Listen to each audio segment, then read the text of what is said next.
Good morning, everyone. Thank you so much for showing up bright and early for my session today. I'm super excited to talk to you about today's topic. So I'm really excited about the next 30 or so minutes about brand awareness and how we just did things differently. So my name is Vanessa. Without further ado, let's get started. All right, so a little bit more about me. As I mentioned, my name is Vanessa. My teammates call me V. I am the digital director at the NAACP, the best, the only, the favorite civil rights organization of all time. I have a little bit over 8 years experience in public relations, marketing, and journalism.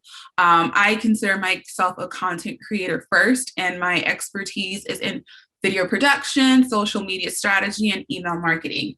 And love to say it, I have definitely drank the Kool-Aid, and I am a sucker for advocacy communications. And so prior to being at the NAACP, I actually got my start as a production assistant on Voice of America. Really great experience. And right after that, I was a health reporter for AARP, the magazine. And now I say all of this to get you to gain a little trust in me and, trust that I know what I'm talking about. But really, I am just someone who spends entirely too much time on the internet. I need to log off every now and then, but I spend so much time on the internet, and I'm really into looking at trends and seeing what other people are doing and stalking their profiles and seeing how we can replicate that, and for my personal brand and for the NAACP as well, because ultimately, we're not a corporate organization. We are advocacy based, and we always want our message to reach as many people as possible. So I spend just an inconceivable amount of time online just looking at trends and trying to figure out how we can get from point A to point B and get there quickly. So what are we going to be talking about today? I like to approach things from a storytelling perspective. And so I want to talk to you about pretty much what has happened over the last year. We are in May 2021 right now, if I check my time. And all of this really started May 2020 of May 2020 of last year. So obviously, we are a civil rights organization. We are the first, and our main constituency is Black America and communities of color. So I want to put things into perspective. What was the state of Black America in May 2020? And then I want to put things into perspective as where the NAACP was in May of 2020. So I'm going to give you a snapshot of our numbers, our figures, our data, all those things that we have to report on. And then we're going to talk about what we were doing. What was our traditional public relations like, and what was our social media like? How were we attacking them? And then I'm going to talk about what we're all here for, is how do those two come together? How do we collaborate to get us to where we are today? And how do we publicize a movement that needed all the attention that it could get? So just something I do before every presentation, I like to add a quote. It's like tradition. This one is from Julia Roberts, Pretty Woman herself, and it says, social media is kind of like cotton candy. It looks so appealing, and you just can't resist getting in there. And then you just end up with sticky fingers, and it only lasted an instant. And I can attest to this. I have been on social media since the beginning of social media. I had the AIM, I had the Yahoo Messenger, I had the Xanga, I had the MySpace, I had the Vine. I've had literally every social media platform you can think of. I have been on there. And so when I say I spend too much time on the internet, I am not joking at all. And this is really how I think about our social media strategy for the NAACP. And having also worked in public relations for the NAACP, I like to toe the line between the two and marry them when I see fit. So, state of Black America, where were we May 2020? So, of course, COVID-19. Have you heard of her? I don't know if you heard of her. COVID-19 wreaked havoc on our communities. It had health risk, it had economic risk, and African Americans and Asians were bearing the brunt of the crisis. At the same time, unfortunately, the killings of Ahmaud Arbery, Breonna Taylor, and George Floyd sparked a new wave of Black Lives Matter protests and reopened a very important national conversation about the history of unjust policing in our communities. And so we like to refer to this as the twin pandemics, COVID-19 on one hand and Jim Crow era racism on the other hand. Now, as if all of this was not enough, there were campaigns spreading misinformation about both the coronavirus and the election, and they were specifically targeted towards the Black community. And so this increased the need for trusted voices more than ever. So in addition to COVID-19 and our people dying in the streets, there was foolishness all over social media telling our people the wrong information, trying to persuade them to do things this way or that way, or just spewing hate and a whole lot of foolishness. And so it was so important that, you know, the Black community had an organization and several leaders to turn to really provide trusted information, because that was one thing that we noticed, was that people were looking for not just information, but trusted, credible information. And we saw ourselves as the providers of such information. And so, in case you don't believe me, in case you don't take my word for it, these are just some of the few headlines from last year. As you can see, Black workers face two of the most lethal pre-existing conditions for the coronavirus: racism and economic inequality. Next one, the COVID-19 death rate for Black Americans is twice that for whites, new report says. And this report didn't come out until too late into the crisis. You know, we didn't have any numbers that related to race in terms of, you know, COVID-19 infections and deaths. And so it finally came out, and to no one's surprise at all, Black people were dying disproportionately. Black people were getting infected disproportionately. And then a little bit of, you know, good news came towards the end of the year, where Black votes really made all the difference in the election. This is from Georgia, how it shows that the Black votes won the day. And so there was so much happening, and I am just so proud of everyone that made it through 2020. It is a year to never be forgotten. I will be telling my great-great-grandchildren about it. And then, of course, like I said, I spend way too much time on the internet. And so I pulled a couple of tweets from, you know, our community. And so the first one is talking about, you know, this makeup range that just came out. And as you can see, the swatches are, you know, in dark tones. And, you know, if you are a makeup wearer, that has not always been the norm.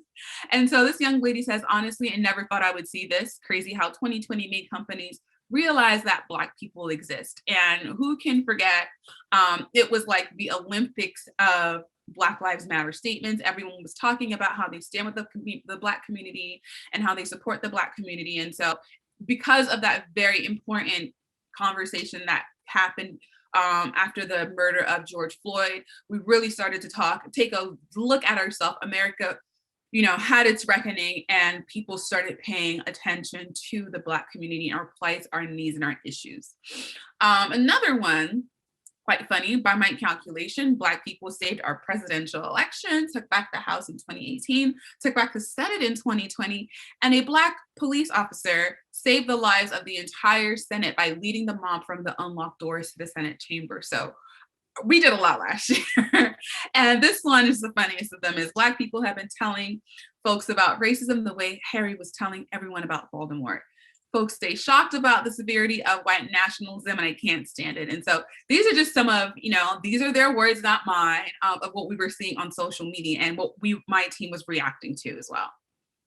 And so now I've told you about where Black America was, I want to talk to you a little bit about where the NAACP was. So in 2019, we had about 350,000 followers on Twitter, which was modest. It was pretty good. We had a good amount of engagement. Instagram, we had about 150,000 people, which for me was great, because when I started, we only had about 20,000. Facebook had always kind of been our number one platform to engage with people at 500,000 people, and YouTube, poor YouTube, was just where we just dumped our archival content. And so there was sort of a strategy around this of like, how do we use our social media in a more strategic way to reach a wider audience, to really get our message across quicker. And so in 2020, you know, we amped up our team, we added a couple people, and, you know, it showed in the numbers. We went up to 500,000 people on Twitter. Instagram grew modestly to 200,000 people. Facebook also grew to 600,000 people. And, we just switched out our banner, added a little bit of a description, added a trailer to a YouTube channel, and we got 1,000 more subscribers. And so this is at the start of 2020. Now look at us in 2021, moment of silence, 650,000 people on Twitter, almost 2 million, like 2 million people on Instagram. This is 2 million when I started, 20,000 people, exponential amount of growth. Facebook is 740,000 people, and YouTube we are so close. I just checked this a couple minutes ago. We are so close to 10,000 people. So if you like the energy of this presentation, you will do me a favor and you will go subscribe to our YouTube channel, youtube.com/NAACP. So that's where we were, and that's where we are right now. So how did we do this? If you really want to know, you're going to have to come work with us. But honestly, we are communicators. And so we communicated. We have a group chat. The group chat is popping. We have daily conversations. We share links. We share gifts. We share articles. We do all this through Slack and text messaging. And I think the best part about this is that it's not super formal. It's really informal. We just share a passing thought just to stay in contact with people, especially because we have been remote for the greater part of 18 months. And so it's really great to still have that communication. You can't just pop into someone's office to say hi. And so that group chat has been the most invaluable thing in growing our public relations and growing our social media. And so about once a week or so, we have a formal check-in where, we go around, talk about what everyone's working on, what are the things coming up, what are things we have done. And so we kind of just look at our week at a glance and our month at a glance. And of course, we work with a lot of outside consultants. We work very closely with leadership. So about once a week as well, we have these external brainstorms to just ideate and talk and react to what's happening on social media, what's happening in the news, what's happening in the world around us, and what role is the NAACP, or what role should the NAACP play in that. So now I'm going to get into the good stuff, which y'all really are here for. It's public relations and social media, and what I like to call social media relations. How do we center BIPOC voices and experiences in a year that was the most challenging I have ever experienced? And so first, I'm going to talk to you about traditional public relations, how we did that pre-pandemic. And then I'm going to talk to you about how we took a legacy organization into the age of new media using Sprout. And then I'm going to talk to you about how we marry the two and how we are experiencing and have been experiencing the growth that we have. So this was how we did PR back in the day. I say back in the day like it wasn't like 3 months ago, but we draft a press release, right? You release it to a newswire, you pitch it to journalists, and then you follow up and up and up. You light a candle, you say a prayer, you hope and pray that someone takes a bite and responds or posts, and you repeat. And so this process happened about, 3 or 4 times a week. And now I will tell you this, if there are any budding publicists on today's session, if you do not like rejection, if you need validation, stay very far away from a career in public relations, because you will get rejected a lot. You would get ignored a lot. And so you just have to keep at it. And this is what we were doing. We were putting out our statements on our website. We were pitching it to journalists. We were following up. We were doing everything that you were supposed to do. And we were getting traction. And this is what the press release ended up looking like. You have your official logo, you have contact information, you have your paragraphs, you have your boilerplate. So very, very, very professional. And then this is how we did social media. We kind of truncated that process as something that happened in media relations 3 to 4 times a week was happening 3 to 4 times a day on social. And so, of course, the first thing you do is you plan and you schedule out your content. And then it goes through the approval process and the edits, and we're able to do all this in Slack. Then you actually post the content, and then you engage with your audience and see how it goes. And then you continue this several times a day. So it was very fast moving. And, the thing about social media is that there's so many eyes on you. So there's not really any room for mistakes. But if you do make a mistake, you can quickly recover, because that's how short people's attention spans are. Now, this is how we were doing things pre-pandemic. post-pandemic, during pandemic, business as usual just was not working. And so we married the two because, like I said, we were working remotely. Everyone was filming their interviews from a setup that looked like this. And so every single industry had to adjust, and they had to adjust quickly. So let's take a look at social media relations. This is a trend that we started to notice a little bit over four years ago, is that the first time me personally paid attention to this was, it was an article that came out, and this was the former Vice President Mike Pence, and it was on Martin Luther King Jr. Day, where he says, President Trump is like Martin Luther King. And, regardless of your political opinions or wherever you fall on the spectrum, those are very different people. And so just quick reaction to it. This is an insult to Dr. King's legacy, period. Look at the engagement, look at the comments, look at the reposts or the reshares and the retweets, and look at the likes. And then in 2020, another one. This was on November 7th, so a day after the elections. And who remembers that limbo we were in trying to figure out who won the election? From President Derek Johnson. Derek Johnson is the president and CEO of the NAACP. Congratulations to the incoming Vice President, Kamala Harris. With the record-breaking amount of ballots cast even before Election Day and the highest overall turnout of our time, voters made their voice clear. A change is needed in this country, and it starts right now. Hashtag MVP. See what he did there? And then this year, the $1 million tweet. And you thought taking a knee was too much. Now, who can guess when we tweeted this? This was on January 6th, the day of the Capitol riots. And, it was obviously in reference to the outrage that came from Colin Kaepernick taking a knee. And, there were people literally scaling the walls of the US Capitol. And so you can see that our social media, our tone, our voice is very different. It's very assertive. It's very bold. It gets straight to the point. And that's because that's what people want to see when they're on social media. Their eyes are going to glance over the hithertos and the therefores. Like, there's not enough time. There's not enough characters for that. You get straight to the point. And you can tell that there is someone behind the screen. There is someone typing this. There's the real emotions that our people are feeling. And this is why I talk about engaging with your audience is super important. Even if you're not responding to them or responding to every single comment, just looking at what they're saying, looking at what other people are saying is so invaluable to understanding the tone and the temperature of the community you are working in. So now let's talk about how we publicize the movement. I've told you about how we were doing public relations before and how we started to notice a trend. And so I'm actually going to come back to this slide in a second.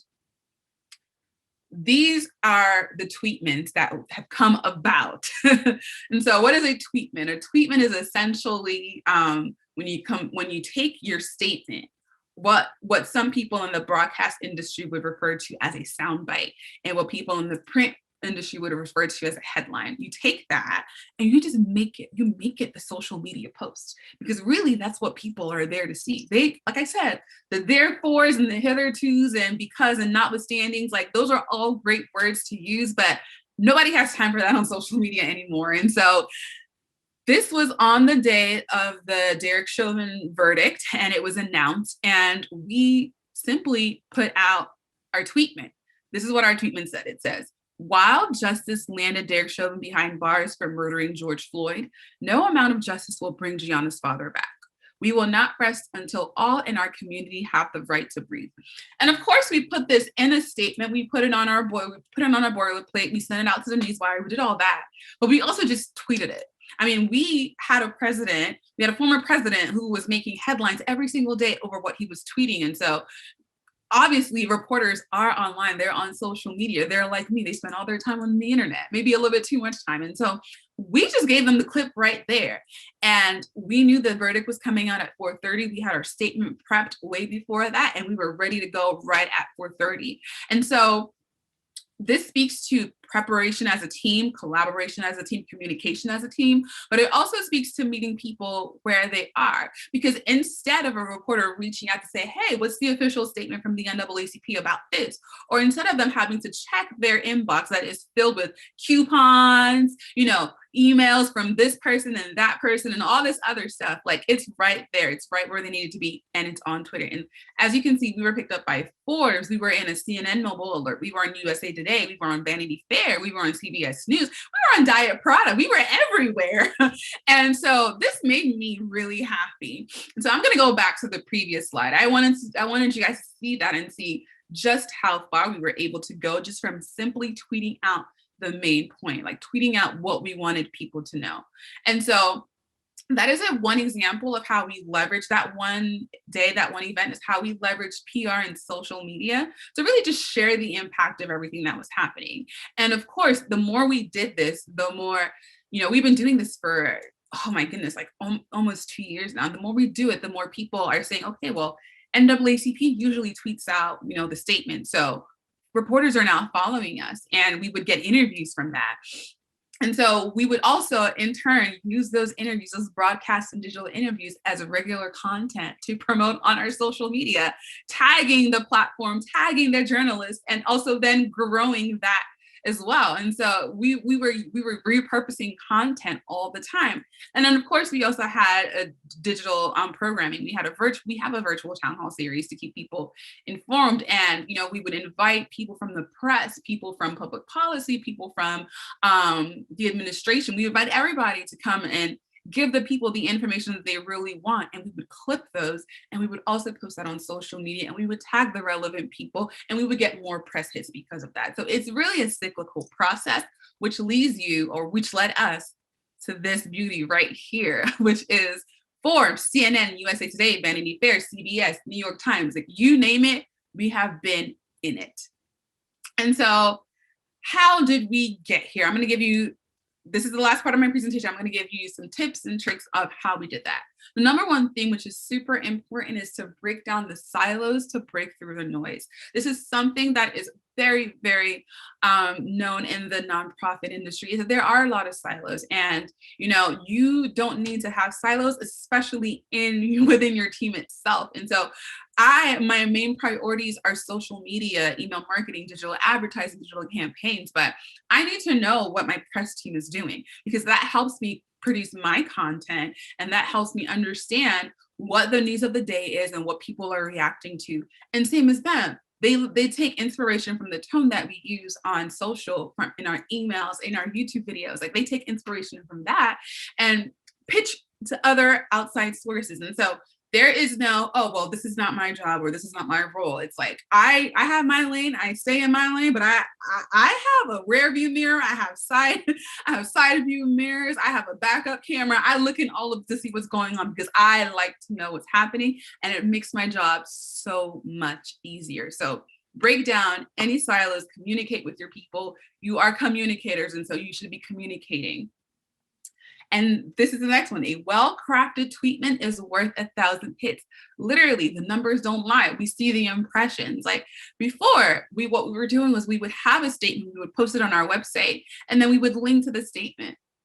That's a lot of work. People have like 3 seconds, especially when they're on Twitter, when they're on Instagram, when they're watching a reel, when they're doing this, that, and the third. Just tell them what they need to know, don't worry about, getting them to your landing page or whatever. If they're interested, they will get there, but give them the information right up front and leave them wanting more. So I challenge you all, when you're writing your next statements or whatever it is that you're doing, whether you're launching a campaign, like think about those buzzwords. What's going to get people to stop scrolling? I always talk about scroll stopping content. People are always like this on their phone. You want to provide something that they're going to be like, oh, let me look at that. Let me engage, because also the metrics are changing. I talk a lot about Twitter, but on Instagram, like the algorithm is completely different now. It's not about, what you're liking. It's actually about what you're saving, what you're reposting to your own story, what you're sharing, what you're commenting on. And so a post can have 200,000 likes on it, but if no one is saving that content to come back to it later, if no one is resharing that content, if no one is commenting, like, did it really happen? So think about the content you're posting in that way. It's like, what is the most beneficial thing and what's going to get people to stop scrolling? And then this is so important. If there's one thing to take away from this, it's to diversify your social feeds and your press list to add more voices. And so we would not have been able to be as successful as we are if we did not do this. Like I said, we are, first civil rights organization, one of the first civil rights organizations, one of the most known civil rights organizations in the country, primarily focusing on the Black community and communities of color. But that doesn't mean that we're only following certain people. We're following everyone who has something to say about our mission and our movement. And we follow reporters. There is no shame in this game. When we make a tweetment, we put it out, and then we DM it to the reporters, So stop thinking about, all I have to do is email them, or I'm going to send them a press release. They're on Twitter, okay? Their DMs are open. You better slide in them DMs. That's what we do. We do it all the time, and it's been super successful. And in turn, they slide in our DMs as well, and that is how, we cross-collaborate. And so diversify that social media feed, and also diversify your press list, because there are reporters and there are content creators, there are influencers, there are movers and shakers across every industry who are talking about whatever it is that you want to publicize. And so make sure those people are on your press list as well. And then, of course, practice makes perfect. So please start small. You're not going to make a tweetment today and have 1 million likes tomorrow. I mean, if you can, bravo, but it doesn't happen like that. This isn't something that happened overnight. This is something that took a lot of strategy, a lot of intentionality, a lot of collaboration. And sometimes it works and sometimes no one cares what you just tweeted. And so practice makes perfect. Start small, but the number one thing is to be consistent. And then, of course, meet your audience where they are, or they will leave you behind. I said this, don't be afraid to slide in those DMs. Like, don't be afraid to do what you need to do to publicize your movement. It is your job. And reporters also have a job. And so don't be shy, follow them. If you're not on TikTok, get a TikTok, even if it's just for research purposes, but meet the people you are trying to reach where they are. Don't just wait for them to come to you, especially if you're a smaller organization. You want to be able to see, everything until you can get to a point where people are actually starting to come to you. And so that is all I have for you today. I hope I didn't take too much of your time. You can always find me on Twitter at NAACP, but realistically, you will find me on Instagram as well. But please follow my Twitter handle, follow the NAACP Twitter handle, because you need us in your life. You need our assertive, bold statements and tweetments in your life. But I am so happy that you all tuned in today. I hope you learned a thing or two from this, and I hope you enjoy the rest of your day. Thank you so much.